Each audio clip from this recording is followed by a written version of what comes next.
এই প্রথম আসমানের বাইতুল ইজ্জা একটা সম্মানিত ঘরে, সম্মানিত জায়গায় আল্লাহ রাব্বুল আলামিন পুরো কোরআনটাকে একবার নাযিল করেছেন। সুবহানাল্লাহ। এই কবরে রাতে একবার নাযিল করেছেন 30 বার। আর নবুয়তের 23 বছর, কত বছর? বিশ্ব নবীর নবুয়তের 23 বছর, মক্কায় 13 বছর, আর মদিনায় 10 বছর।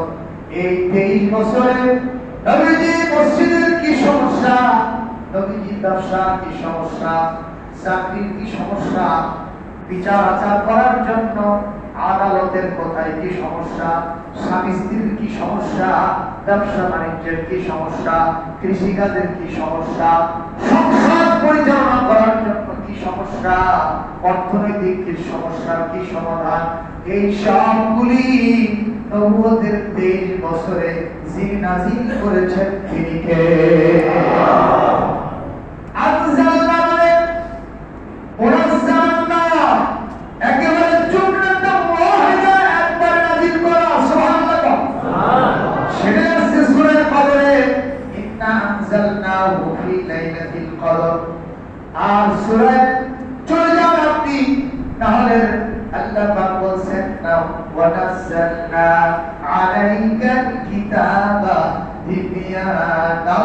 তিবয়ানাল লিকুল্লি শাই হুদাও ওয়া বুশরা লিল মুসলিমিন। আল্লাহ রাব্বুল আলামিন এটা এমন একটি কিতাব, মানুষের যে সমস্যা আছে সব সমস্যার সমাধান দিতে পারে আল কোরআন। আমি টুকরা টুকরা করে নবুয়তের 23 বছরে পুরো কোরআন নাযিল করেছি। যারা বলে সুবহানাল্লাহ, যারা বলে কোরআন শুধু ধর্মীয় কিতাব, তাদের কাছে আমার প্রশ্ন থাকলো, তাহলে নবুয়তের 23 বছর সময় কেন লাগলো? কথা কয়টা বলেন? ঠিক কি না বলেন? ঠিক। নবুয়তের 23 বছরে কেন কোরআন নাযিল হলো, এই প্রশ্ন আপনার কাছে থাকে। বোঝা যায় কোরআন শুধু ধর্মীয় কিতাব না, কোরআন সব সমস্যার সমাধান। কোরআন কমপ্লিট এন্ড ব্যালেন্স করে লাইফ। কোরআন হলো একটা পরিপূর্ণ জীবন ব্যবস্থার নাম। কোরআন একটা সংবিধানের নাম। জয় সুবহানাল্লাহ। তবে কি মন খারাপ করলেন? যদি মন খারাপ করে তাহলে আমি বুঝবো যে কোরআন আমার বাপের, কোরআন আমার নিজের। কোরআন কি আমার? কোরআন কার? আল্লাহ। শুধু আমার জন্য, এখানে যারা আছে দলবল নির্বিশেষে সকলের জন্যই, বিশ্ববাসীর জন্যই কোরআন নাযিল করেছেন কে? আল্লাহ।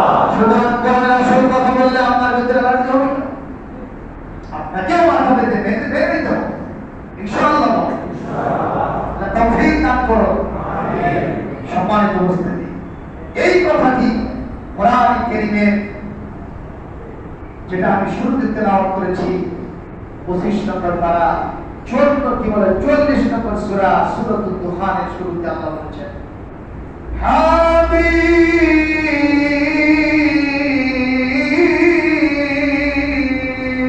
আল্লাহু আকবার ওয়াল কিতাবিল মুবিন আল্লাহু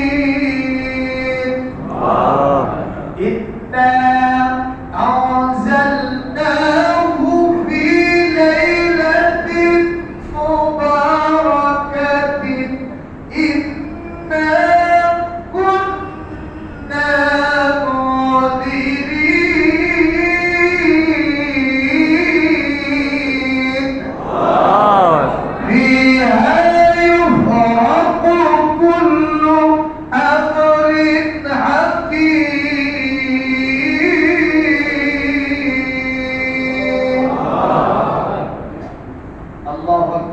আসতে হলো।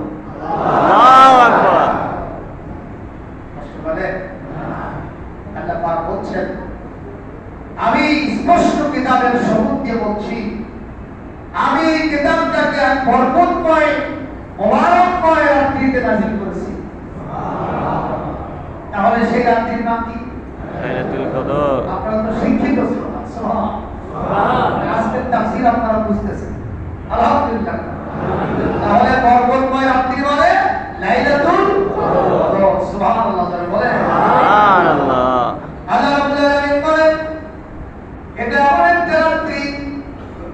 ফিহা ইউফরাকু কুল্লু আমরিন হাকিম, সমস্ত বিজ্ঞ জনচিত যা যা সিদ্ধান্ত হওয়া দরকার এই রাত্রিতে আমি আল্লাহ পাক সেটা নাযিল করেছি, আমি সেটা বন্টন করে দিয়েছি, ভাগ করে দিয়েছি। সুবহানাল্লাহ।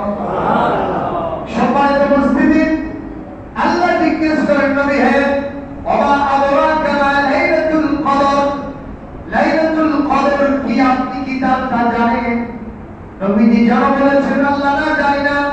আল্লাহ বললেন লাইলাতুল কদরে খায়রুম মিন আলফি শাহর, ওই যে 1000 বছর ধরে সেই লোকগণ ইবাদত বন্দেগী করেছে, কোন সময় অস্ত্র সংবরণ করে রাতের বেলায় ঘুমায় নাই, ওই লোকেরা 1000 মাস 1000 বছর হায়াত পাওয়ার পরে যে আমল করেছে লাইলাতুল কদরের এক রাত্রিতে কোন ইমানদার খাঁটি মনে যদি ইবাদত করে ওই সওয়াব তাকে দিয়ে দেওয়া হবে।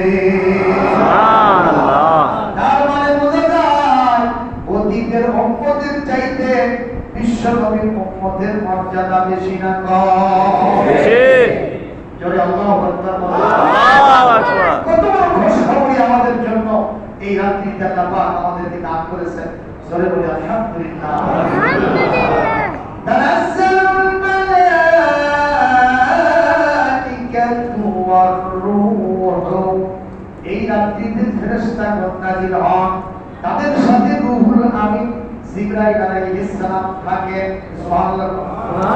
সুবহানাল্লাহ। কুল্লি আমরে, আর সকল বিষয়গুলি ওই রাত্রিতে তাদের সাথে থাকে। আর এই রাত্রি ফজর পর্যন্ত শুধু সালাম আর সালাম, তার মানে আপনাদের ইমাম সাহেব সালাম নয়, এর মানে হলো এই রাত্রি শুধু শান্তি আর শান্তি।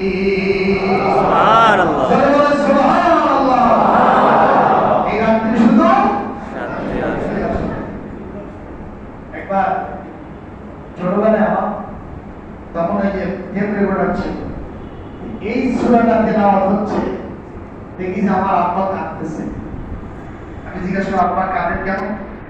তোমার এত সুন্দর একটা নাম রাখছি যে নামটা এই সূরার ভিতরে আছে। আলহামদুলিল্লাহ। আলহামদুলিল্লাহ। আমিও কাঁদতাম। আমাদের ছেলে মেয়েদের নাম কোরআন সুন্নাহ সম্মত নাম রাখা দরকার। কথা বলেন না কেন? একজন নাকি তার ছেলের নাম রয়েছে দাস, আর মেয়ের নাম রয়েছে ছায়া। কি নাম রয়েছে? রাশা। ঢাকা মহানগরীতে চাষা গেছে বাড়িতে দাঁড়াবেন, বাবা